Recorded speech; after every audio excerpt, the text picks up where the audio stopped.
E aí galerinha, tranquilo? Bora começar mais um videozinho aqui do nosso SQL avançado. Vou falar agora um pouco sobre o armazenamento de base de dados. Eu já havia falado um pouco disso, num vídeo anterior meu, mas só que foi da série de SQL intermediário. Agora eu vou falar para vocês sobre o armazenamento em si da base, ok?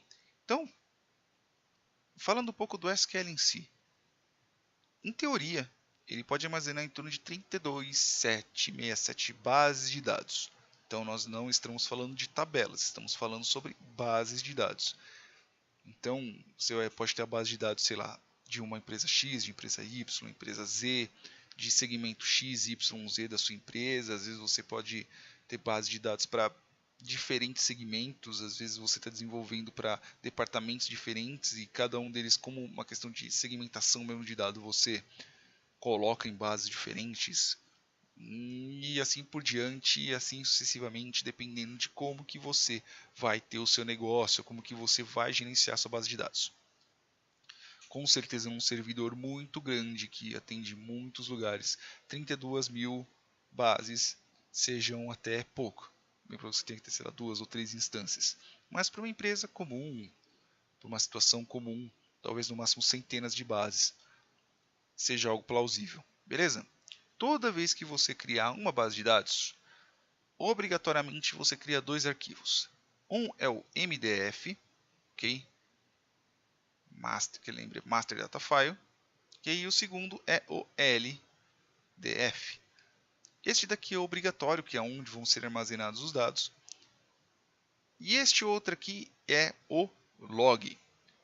Ok? Então, MDF é onde vão ser armazenados os dados. Então, na hora que você criar um insert, criar uma tabela, vai estar aqui dentro.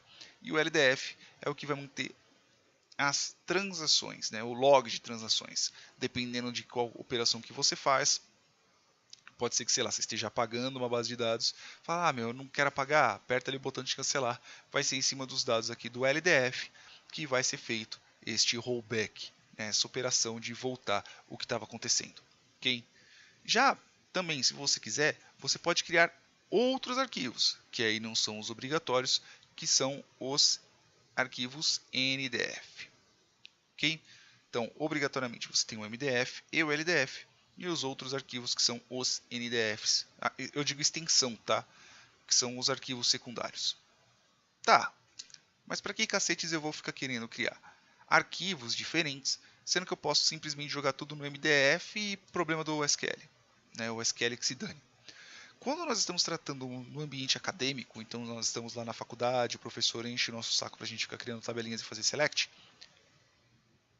a gente não precisa ficar se preocupando tanto com interação de banco de dados, ficar se preocupando tanto com operação de entrada e saída, né? Dificilmente vamos ter uma tabela de, sei lá, de 20 gigas de armazenamento, né? Só de dados crus. Então, essa questão de escalabilidade você não tem tanto. Já quando você está tratando de um ambiente mais profissional, sim. Então, o que isso implica? Implica que quando nós estamos tratando sobre NDFs, estamos tratando sobre os arquivos, nós também temos coisas que se chamam file groups, né? Que é esse bendito aqui ao qual eu estou falando. Beleza? O que é um file group? Ele é vamos dizer assim, uma unidade, como está escrito ali, né? Uma unidade lógica para organizar os dados físicos da base de dados. Então, vou fazer um exemplo bem bobinho. Eu tenho aqui a tabela X, ok? A tabelinha X.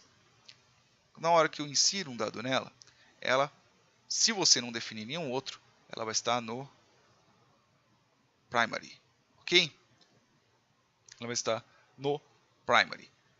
Dentro do primary, de imediato, eu vou ter o MDF. O arquivinho MDF, o LDF, ele é separado. Então, se porventura eu quiser ter uma tabela, ok? Sei lá, vou chamar ela de tabela Z, que ela esteja num file group, que seja, sei lá, o file group F1. Só que aqui dentro do file group eu tenha, sei lá, o arquivo 1.ndf e o 2.ndf, eu consigo fazer a escalabilidade entre esses acessos de dados. Então, o próprio SQL ele vai começar a gerenciar isso.